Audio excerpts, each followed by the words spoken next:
Amém? Motivo de muita alegria.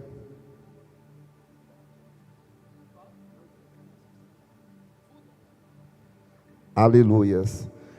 Batismo com o Espírito Santo. Louvado seja o nome do Senhor. Nós vamos ler dois textos. Um está em Atos dos Apóstolos, capítulo 1, versículo 8. Atos dos Apóstolos, capítulo 1, versículo 8. E o outro que nós vamos ler, que puder ficar de pé. E o outro vai estar em Ezequiel, capítulo 37. Louvado seja o nome do Senhor.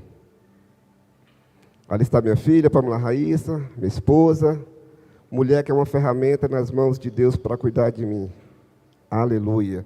Diz assim: mas recebereis o poder quando vier sobre vós o Espírito Santo. E serei minhas testemunha, tanto em Jerusalém, como em toda a Judéia e Samaria, até os confins da terra. Aleluias. Ezequiel 37, verso 11. Ezequiel 37, apenas um versículo. Fala assim: então me disse, filho do homem, esses ossos são toda a casa de Israel. Eis que dizem, os nossos ossos se secaram, pereceu a nossa esperança, nós mesmos estamos cortados. Então me disse, filho do homem, esses ossos são toda a casa de Israel.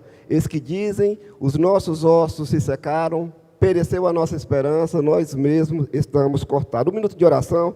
Espírito Santo de Deus, continue, Senhor, movendo nesse lugar.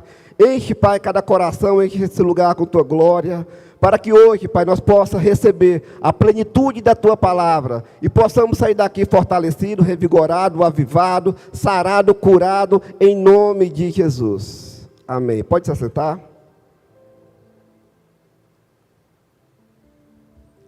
Igreja, todos nós sabemos, falamos muito sobre o Espírito Santo, mas pouco sobre ele. Falamos muito dele, mas pouco sobre ele. Hoje nós vamos entender um pouco da ação do Espírito Santo. Sabemos que o batismo com o Espírito Santo é uma capacitação, é uma preparação para a obra, para o ministério, para o serviço. Quando fala revertir, é como eu estou com essa camisa por baixo, esse paletó está me revertindo. Então, revertir é você ganhar poder para o serviço. Uma preparação para exercer o serviço. Em Ezequiel, onde nós lemos, capítulo 37, Deus vai pegar o profeta em visão, vai mostrar de uma maneira panorâmica o estado espiritual, moral e político, aonde o povo se inclinou para o pecado. Mas antes de nós ajuntarmos essas duas partes, eu quero contextualizar com vocês, de uma forma bem clara e bem simples, para que hoje nós possamos entender o que Deus quer falar conosco nessa manhã. Sabemos que tudo que Deus faz é com um propósito. Deus não faz nada sem propósito. Em Gênesis nós vamos entender qual que é o propósito de Deus com o homem. Apenas um deles, é o relacionamento. Nós vemos de forma prática e muito clara que Deus vai fazer o homem. A Bíblia fala que ele pega o pó da terra. Esse pó da terra não é o Adamar, é o Afar, é partículas, é fragmento, onde Deus com suas próprias mãos já indica relacionamento, vai fazer o homem. E a Bíblia fala que ele vai soprar o fôlego de vida dentro do homem.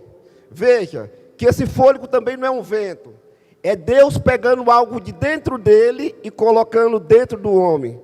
É um pedaço do céu sendo colocado dentro da terra. O homem é formado da terra e Deus coloca algo do céu dentro do homem. Então o homem, ele é terra e céu. Mas Gênesis, capítulo 1, versículo 26, vai falar que ele vai fazer o homem segundo a sua imagem e semelhança, conforme a sua imagem e semelhança. Porque nós só colocamos a nossa imagem em algo, aquilo que é relevante para nós.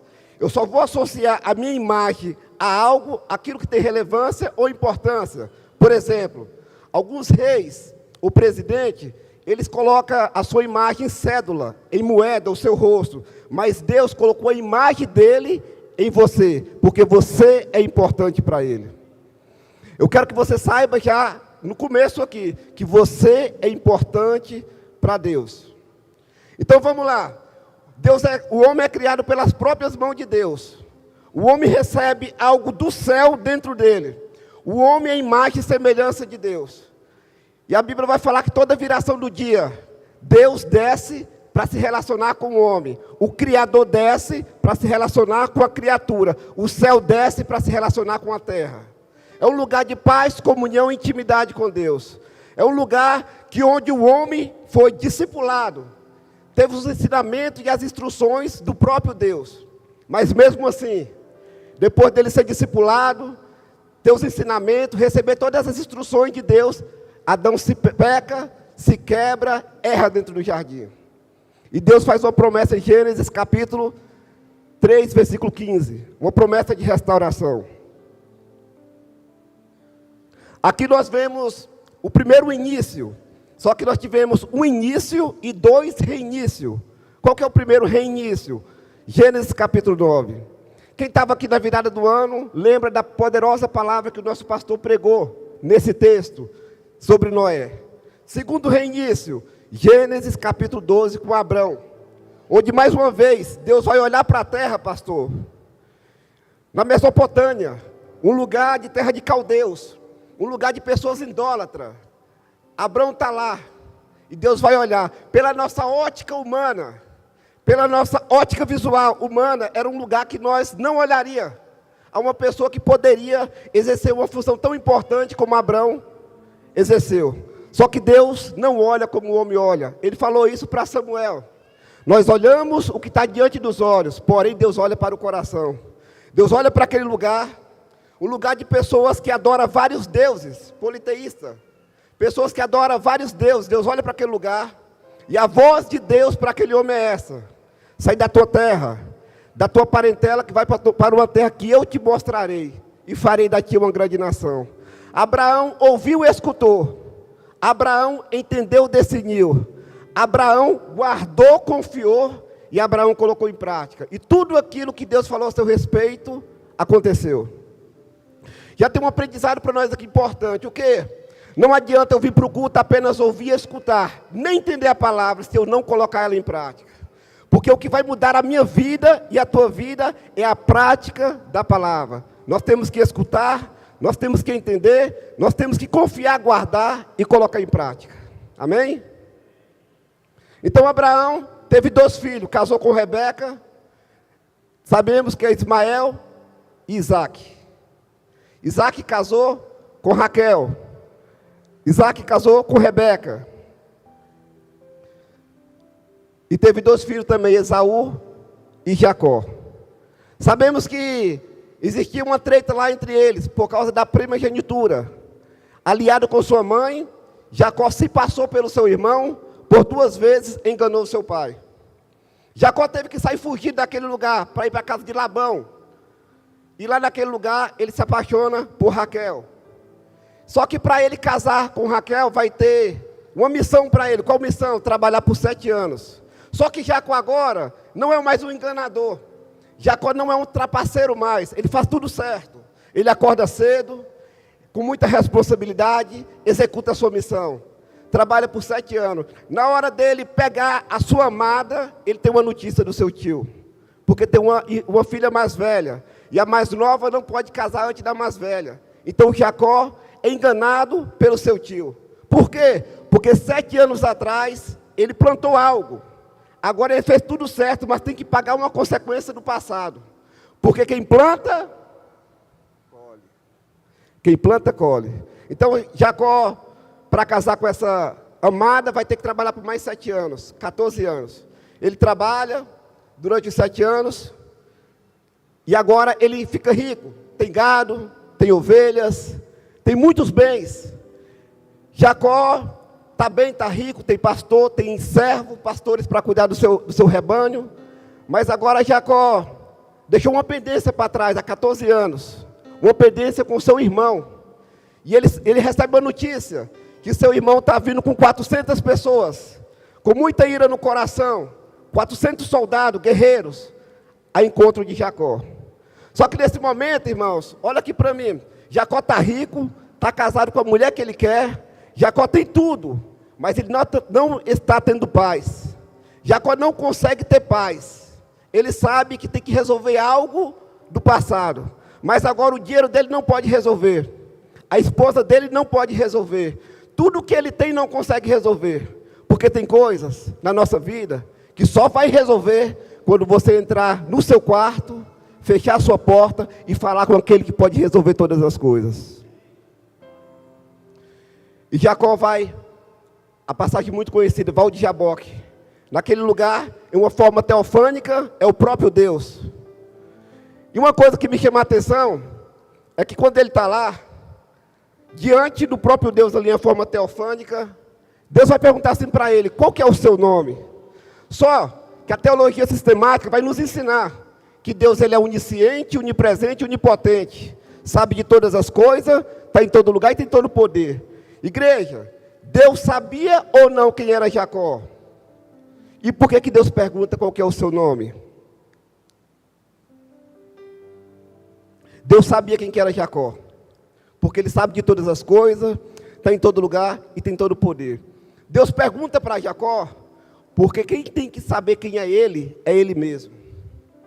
Somos nós mesmos que temos que reconhecer quem nós somos. E naquele momento que Deus pergunta para Jacó, qual é o seu nome? Ele vai reconhecer. Ele vai reconhecer que ele é Jacó. Ele vai reconhecer que ele é aquele que enganou, que mentiu, que trapaceou. Ele não vai enganar como enganou o seu pai, como enganou o seu irmão. Agora, diante da presença do próprio Deus, ele fala, eu sou Jacó, aquele que errou, aquele que enganou. Porque toda vez que nós reconhecemos quem nós somos, nós recebemos quem ele é. E toda vez que nós recebemos quem ele é, ele muda quem nós somos. Vou repetir mais uma vez. Você reconhece quem você é, eu reconheço quem eu sou, eu recebo quem ele é. Quando eu recebo quem ele é, ele muda quem eu sou. Por isso que tem que ser arrependimento. Regeneração é a ação do Espírito Santo. Vai começar o trabalho de dentro para fora. Então Jacó reconhece, recebe e o nome dele é mudado. Agora seu nome vai ser Israel. E Jacó, Israel agora olha para aquele ambiente, pastor. Olha para aquele lugar e vai falar, esse lugar aqui vai se chamar Peniel. Lugar que eu vi Deus face a face, lugar que eu tive encontro com Deus. Agora, por que Deus não mudou o lugar antes de mudar Jacó? Ou porque Jacó não mudou o lugar antes de mudar o nome? Deus mudou Jacó e Jacó mudou o nome do lugar. Sabe por quê? Porque o batismo com o Espírito Santo é um revertimento que Deus faz em nós, para depois fazer através de nós. Então Deus muda Jacó e Jacó muda o lugar. Deus muda Jacó e Jacó muda o ambiente. Então vai ter situação, igreja, cenário, lugares, pessoas, conselhos, ensinamentos, que Deus não vai fazer em você, para fazer através de você. Vai ter, na sua casa, às vezes depende de você, no ambiente que você está. Deus faz em nós, depois através de nós. Deus faz em mim, depois através de mim. Cenários, pessoas, vai ser mudado através de nós, porque nós recebemos a presença, nós andamos com a presença, e nós resplandecemos a presença. Louvado seja o nome do Senhor. Então Jacó tem seus filhos, vamos lá, para andar rápido. Jacó tem seus filhos, sabemos de José. José morre, depois de alguns anos, Moisés é levantado ali, Êxodo capítulo 3, o chamamento de Deus na vida dele. Moisés morre, Josué é o seu sucessor, Josué capítulo 24, Josué morre entre os juízes, agora vai começar a monarquia, aonde tem um homem por nome Samuel, filho de Ana, todo mundo conhece. Samuel já está velho, 1 Samuel capítulo 8, os anciões de Judá, representando toda a nação, vão a uma cidade chamada Ramá, faz uma reunião ali com Samuel e fala assim, olha Samuel, você já está velho, seus filhos, Abia e Joel, não estão andando conforme a palavra de Deus. Estão inclinados para o pecado. E nós queremos um rei como todas as nações. Aqui já tem um problema, qual? Porque o povo de Deus não é como todo o povo. Deus sempre levantava um para cuidar do seu povo. Só que o povo queria ser como as outras nações. O profeta Samuel, que era profeta, juiz e sacerdote, entristece o coração e vai falar com Deus. Deus esquadrinha o coração de Samuel, olha dentro do coração dele, vê uma tristeza, e vai falar: olha, meu filho, não fica triste com esse povo, porque o povo que estão rejeitando não é aqui, o povo rejeita é a mim. Fala para eles que eu vou dar um rei para eles.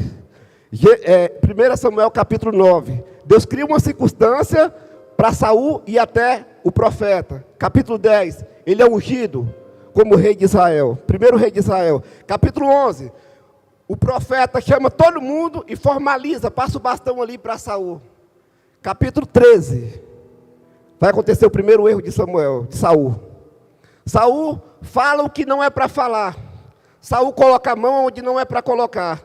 Saul faz o que ele não tem autorização nem autoridade para fazer. Ele vai fazer um sacrifício. Vai oferecer um sacrifício. Só que ele é rei. O único que poderia era sacerdote, que era Samuel. O evangelista diz: qual que é a diferença de profeta para sacerdote? Profeta recebe de Deus e entrega para o povo. Sacerdote pega do povo e entrega para Deus. Então, sacerdote ele pegava do povo para entregar para Deus, oferecer o sacrifício. E na hora que o profeta chega ali, sacerdote Samuel rejeita na hora o que Saul fez. 1 Samuel capítulo 15, versículo 24. Mais uma vez, Saul vai rejeitar a palavra de Deus. Capítulo 16, versículo 1. O Deus da palavra rejeita Saul. E mais uma vez, Samuel vai estar triste. E ele vai olhar para o coração de Samuel e vai falar: até quando, Samuel, terá dó de Saul, se tem eu o rejeitado? Enche seu chifre de azeite, vai na casa de Jessé o Belamita, porque um dos seus filhos vai ser o rei de Israel. Versículo 13. Davi ali é ungido como rei. Então vamos lá. Primeiro rei de Israel, Saul, governou por 40 anos. Segundo rei, Davi, governou por 40 anos. Terceiro rei, Salomão, governou por 40 anos. Agora aqui é a divisão das tribos. Casa de Israel e casa de Judá. A teologia vai falar reino do norte e reino do sul. Então vamos lá, para entender, para vocês nunca mais esquecer. Parte de cima, reino do norte, casa de Israel. Parte de baixo, reino do sul, casa de Judá. Os assírios já teriam tomado a parte de cima, reino do norte, casa de Israel. Aonde a capital era Samaria, parte de baixo, a capital Jerusalém. O samaritano veio, os assírios, envolveu o povo, misturou. Aqui começa toda a geração do samaritano. Aqui a história começa aqui.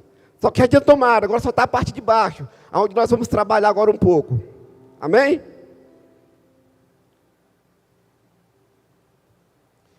A parte de cima já estava tomado. E agora a parte de baixo, o povo estão pecando, se inclinaram para o pecado. É o versículo que eu li, que Deus mostra para o profeta, que o povo estão cortado. E o povo está ali, inclinado para o pecado. Eles acham que o templo vai proteger eles. Eles acham que o templo vai proteger eles. Eles entram no templo, adoram, levantam a mão, mas quando saem não cumpre nada do que eles falam lá dentro do templo. E a Bíblia vai falar que Deus levanta um profeta por nome Jeremias. E esse profeta, a voz de Deus na boca do profeta era essa: se arrependa, saia dos maus caminhos, saia da prostituição, saia da idolatria, enquanto é tempo para Deus perdoar vocês. O povo zombava de Jeremias, o povo não dava moral, não dava importância para a voz de Deus na boca do profeta. Aí Deus muda a voz da boca do profeta. Agora é essa: olha, não adianta vocês se arrepender. Deus vai vir com mão forte sobre vocês. Vai usar o próprio inimigo para tratar com vocês, que era a Babilônia. E a Bíblia vai falar, 605 a.C., Deus levanta um homem por nome Nabucodonosor, com 25 anos de idade. Vai chegar em Jerusalém com os soldados mais fortes, vai rodear aquela cidade. E vai pegar os jovens, mais forte, mais rico, mais bonito, mais inteligente, mais culto, e vai levar e colocar dentro da Babilônia. Junto está Daniel, Sadraque, Mesaque e Abednego, onde começa o livro de Daniel. Segundo corte, 7 anos após, 597. Mais uma vez, Nabucodonosor, agora com 32 anos de idade, mais experiente, vai chegar naquela cidade, vai pegar sacerdote, filho de sacerdote, ferreiro, carpinteiro, mais ou menos 10 mil valentes, vai colocar na beira do rio Quebar. Junto está o profeta Ezequiel. Terceiro e último corte, 11 anos após, 586. Aonde esse povo vai passar a maior humilhação da sua vida. Agora, 43 anos de idade, na boca do Nosotém. Vai chegar naquele lugar, vai rodear aquela cidade, vai matar mulher, vai matar homem, vai destruir o templo, colocar fogo nas portas. Jeremias está no alto do monte olhando, vendo pessoas correndo para lá e para cá. E sendo que Deus avisou. 22 anos antes, 626, quando Deus fala com Jeremias. Jeremias capítulo 2, vamos ler.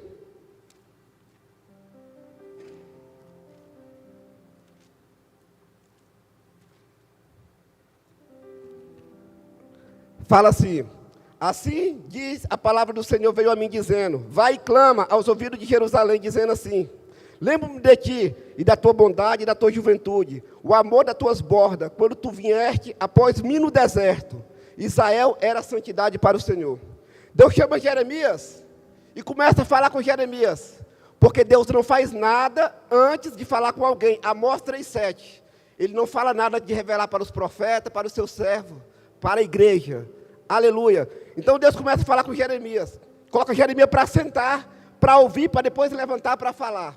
Então antes de eu levantar para falar, eu sento para ouvir. Deus fez isso com Jeremias. Jeremias, eu tenho saudade desse povo, sabe quando, Jeremias? No deserto. Por que, Jeremias? Porque lá no deserto, eu calçava alguém quando nascia, aquela pessoa era jovem, adulta e morria, e aquela sandália não quebrava, não envelheceu. Eu cuidava daquele povo porque eles eram para mim santidade no deserto. Jeremias, quando nascia uma criança, eu vestia ela, o linho não rasgava, não apodrecia, crescia no corpo. Eu cuidava daquele povo porque eles eram para mim santidade no deserto. Jeremias, quando era calor, era mais de 40 graus, porque no deserto é assim, eu vinha como nuvem, cobrindo do maior ao menor, do mais novo ao mais ancião. Ninguém ficava de fora da minha cobertura. Eu cuidava deles porque eles eram para mim santidade no deserto. Jeremias, no frio, porque no deserto, né, de dia é calor e de noite é muito frio. Eu vinha como coluna de fogo, aquecendo, clareando e dando direção. Aquecendo, clareando e dando direção. Não só isso, Jeremias, porque no deserto existia cobra e serpente por nome Viperacenate.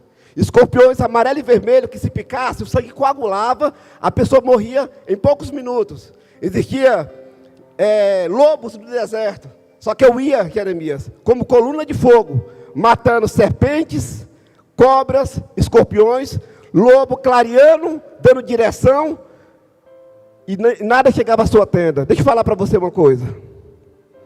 Deus, Ele não só aquece nosso coração, a palavra não só nos dá o caminho, esclarecimento, não só nos conduz, mas Deus, Ele é também proteção para a tua vida. Deus, Ele é proteção para a tua casa. Deus, Ele é proteção para a tua família. Eu quero que você receba isso aqui, eu quero falar para você com muita propriedade, que Deus, Ele é escudo para você, para o seu trabalho, para a sua empresa, para a sua saúde, para a sua família, para os seus filhos. Deus, Ele é proteção para você. Só que quem mais sofre é Ezequiel. Por que Ezequiel? Porque Ezequiel tem 25 anos de idade. Ezequiel era casado, foi arrancado da sua casa, da sua família, da sua crença, e colocado na beira do rio Quebar. E ele era filho de Buzi, sacerdote. E todos nós sabemos que todo filho de sacerdote é para ser sacerdote. Estudou 603 preceitos. Só que para assumir essa função, não assume com 25 anos de idade. Dentro da cultura judaica, tem que ter 30 anos, todos nós sabemos disso. E Ezequiel é colocado ali. E o templo é destruído, então o sonho de Ezequiel também acabou. Igreja, vamos lá, pensa comigo. O cara perdeu esposa, perdeu o sonho, tirou ele da sua crença, e quando ele está lá dentro, ele recebe a notícia do próprio Deus. Qual? Sua esposa morreu. E você não pode chorar. Você não pode fazer nenhum tipo de ritual. Você perde o sonho, é tirado da casa, do país, colocado em um lugar pagão, a esposa morre e o próprio Deus fala para ele não chorar. Por que Ezequiel não pode chorar? Porque Ezequiel está naquele lugar. Tem mais ou menos de 8 a 10 mil valentes com ele. Se Ezequiel parar, 10 mil para. Se Ezequiel desviar, 10 mil desvia. Se Ezequiel esfriar, 10 mil esfria. Eu quero falar para você nessa manhã, e guarda isso no seu coração. Tem pessoas que estão de pé por causa da sua vida. Aqui está uma prova porque você não pode parar, porque você não pode desistir. Tem pessoas que estão de pé por causa do seu casamento, por causa da sua intercessão, por causa da sua oração, por causa de você. Você nem sabe, mas tem pessoas que se espelham em você. E a voz de Deus nessa manhã é que nós não podemos parar, nós não podemos retroceder, nós não podemos voltar para trás. Aleluia. Primeiro, Ezequiel capítulo 28. Deus vai falar com Ezequiel agora. Porque Deus fala de várias maneiras. Ezequiel olha, pastor, e vê uma tempestade. E no meio da tempestade ele vê um arco-íris. Sabemos que essa tempestade é a luta que ele está passando. Perdeu o pai também, perdeu a esposa. E a vida dele está uma tempestade, mas tem um arco no meio da tempestade. Gênesis capítulo 9. Quando Noé saiu da arca, Deus falou, olha, toda vez que você vê esse arco, é o sinal de uma aliança minha com você. Uma aliança do céu com a terra, do Criador com a criatura, do homem com Deus, de Deus com o homem. Então ele está mostrando para Ezequiel que naquela tempestade, Deus tem uma aliança com ele, Deus está com ele, mas ele não entende. Ele não entende. Porque, olha isso, igreja, em Gênesis 9, Noé viu o arco depois da tempestade, depois do dilúvio. Ezequiel está vendo durante. Apóstolo João, 4:3 e 10:1, ele vê antes. Apóstolo João vê antes, Noé vê depois, e Ezequiel vê durante a tempestade. Deixa eu falar para você. Eu não sei o que você está passando. Se você vai passar, se você já passou, ou se você está passando. Mas eu quero falar que Deus tem uma aliança com você. Não sei qual prova, se você passou, se você vai passar, ou se vai passar, se você está passando. Antes, depois ou durante, não sei. Mas em todo momento, Deus ele é contigo. Deus tem uma aliança com você. Ezequiel não entende. Ezequiel capítulo 2. Ezequiel, durante a glória de Deus, ele cai no chão. Ele não entende. E Deus fala, levanta e põe-te de pé que eu falarei contigo. Igreja, como que levanta? Depois de perder pai, perder esposa, perder sonho, está machucado, como que levanta? Mas Deus está mandando. Mas você quer saber a notícia? Ezequiel não consegue levantar. Ezequiel não consegue levantar. Agora o que é mais lindo é isso aqui. Agora eu vou entrar. E ele falou, filho do homem, põe-te de pé e eu falarei contigo. E o Espírito de Deus, quando ele falava comigo, me pôs em pé, para que eu ouvisse. Ezequiel não conseguiu levantar, mas enquanto Deus falava, o Espírito de Deus entrou nele e colocou ele de pé. Ele não conseguiu se levantar, mas o Espírito de Deus colocou ele de pé. Deixa eu falar para você nessa manhã. Eu sei que tem que ser devagar, ensino, mas você está aqui hoje, não é pela sua força, porque o Espírito de Deus tem colocado você de pé. Você só está aqui hoje dando glória a Deus, levantando a mão, é porque o Espírito de Deus tem colocado você de pé. Esses pastores aqui, os nossos pastores, você não tem nem noção das lutas que passam, das guerras, só estão de pé porque o Espírito de Deus tem colocado eles de pé.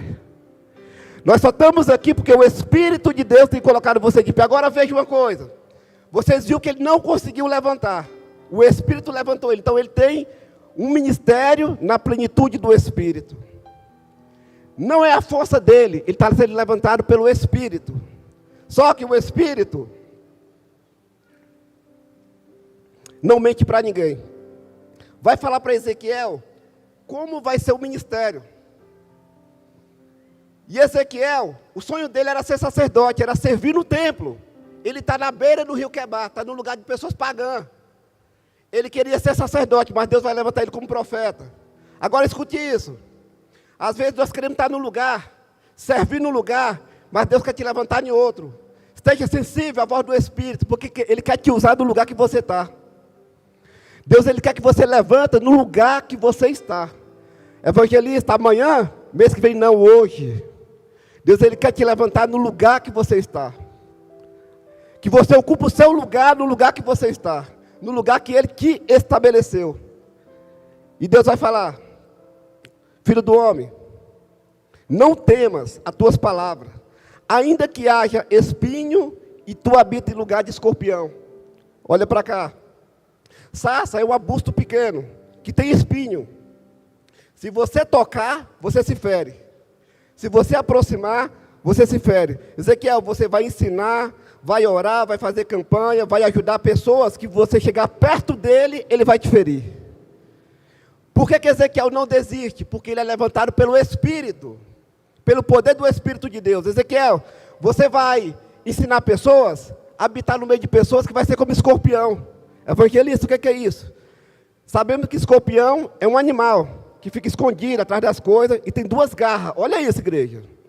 Ele te atrai pela frente e te ataca pelas costas.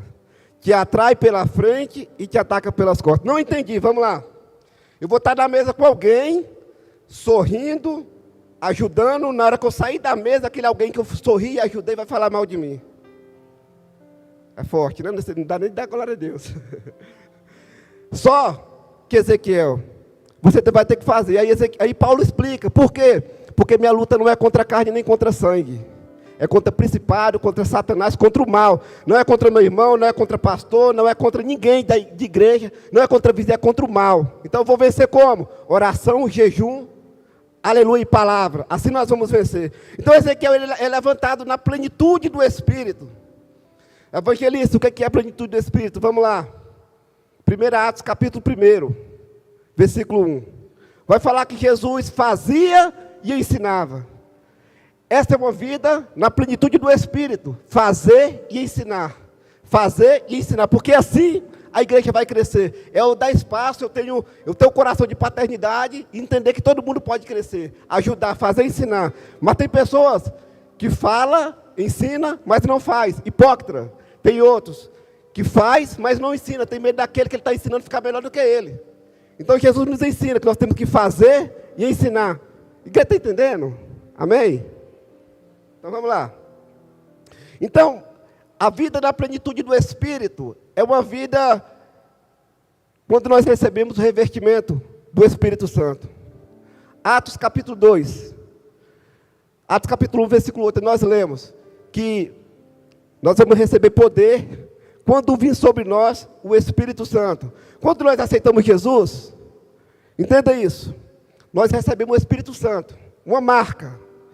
Nós renunciamos, reconhecemos Jesus como nosso Salvador, nós recebemos. Só que esse revestimento, que é o batismo com o Espírito Santo, ele é uma capacitação. Ele é um empoderamento para você fazer e ser levantado. Por isso que pessoa cheia do Espírito, quando é levantado pelo Espírito, ele não vai se magoar fácil. Ele vai entender que aquela pessoa que está tentando magoar ele, está precisando de ajuda. Uma pessoa que é levantada pelo Espírito, eu ouvi o nosso pastor falando nesses dias, que, contando, ouvi mais ou menos, que tem pessoas que falam, mas ele ainda ama, não dá conta né, pastor? De sentir maldade. Isso é a capacitação do Espírito, porque a nossa carne, irmão, caída da nossa natureza, ela não aguenta, ela quer revidar, mas o Espírito, essa capacitação, vai fazer nós aprender a amar, a cuidar.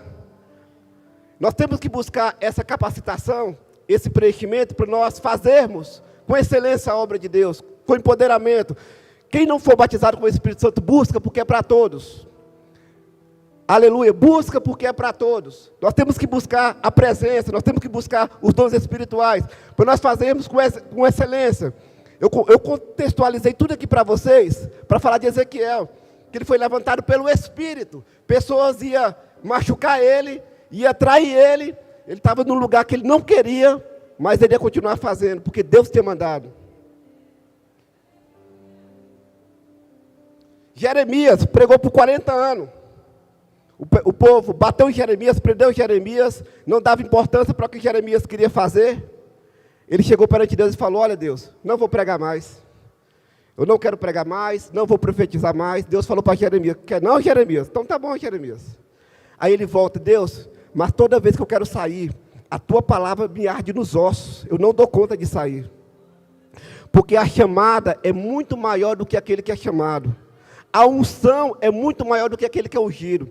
Quem é escolhido não tem direito de escolha. Quem manda o que o escolhido vai fazer é aquele que escolhe. Então, irmãos, não existe esse negócio de livre-arbítrio para crente, não. Nós temos um Senhor e estamos sujeitos a Ele. Livre-arbítrio é para quem não é crente. Nós temos um Senhor e vamos fazer tudo o que Ele quer, porque nós temos um Senhor que é o Senhor da nossa vida. Aleluia. É o escravo da orelha furada. Depois, esse é outro assunto. Louvado seja o nome do Senhor. Estão entendendo, irmãos? Pastor, quero agradecer ao Senhor pela essa oportunidade. Eu encerro aqui minha ministração. Obrigado pela oportunidade. Deus abençoe. Aplaude ao Senhor nessa manhã.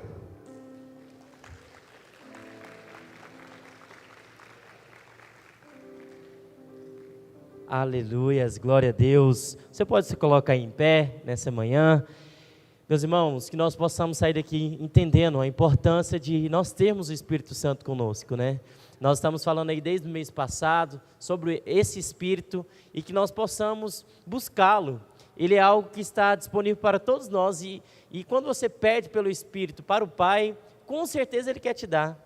É a mesma coisa se seu filho chegar para você e falar para você: papai, eu quero um carinho, eu quero um abraço. Mesma coisa, você não vai rejeitar nunca, né, Tiago? Não vai rejeitar nunca. E a mesma coisa é com o Espírito Santo. Quando nós chegamos até Ele, pedimos o Espírito dEle, Ele derrama sobre as nossas vidas. E que você possa nesse momento fazer essa oração. Se você puder levantar suas mãos o mais alto que você puder, você vai orar e pedir para que o Espírito de Deus esteja sobre a sua vida, direcionando a sua vida, capacitando o seu ministério, ungindo todas as áreas da sua vida, em nome de Jesus. Levante as suas mãos e vamos orar. Senhor, meu Deus, meu Pai, Pai querido, nós te louvamos e te agradecemos, Senhor, por causa do Teu Espírito, Senhor.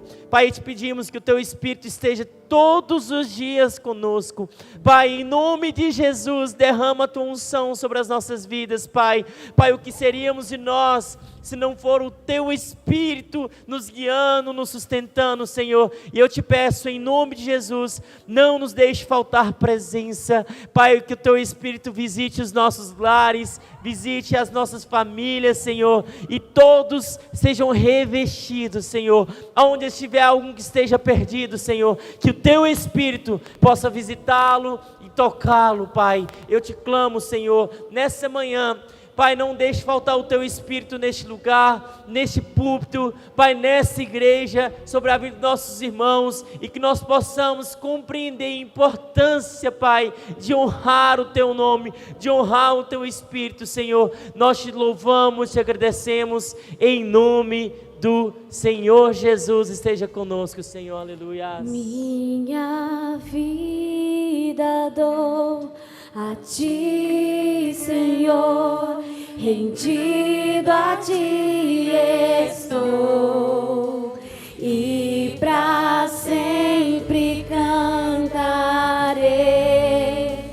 Faz em mim o Teu querer.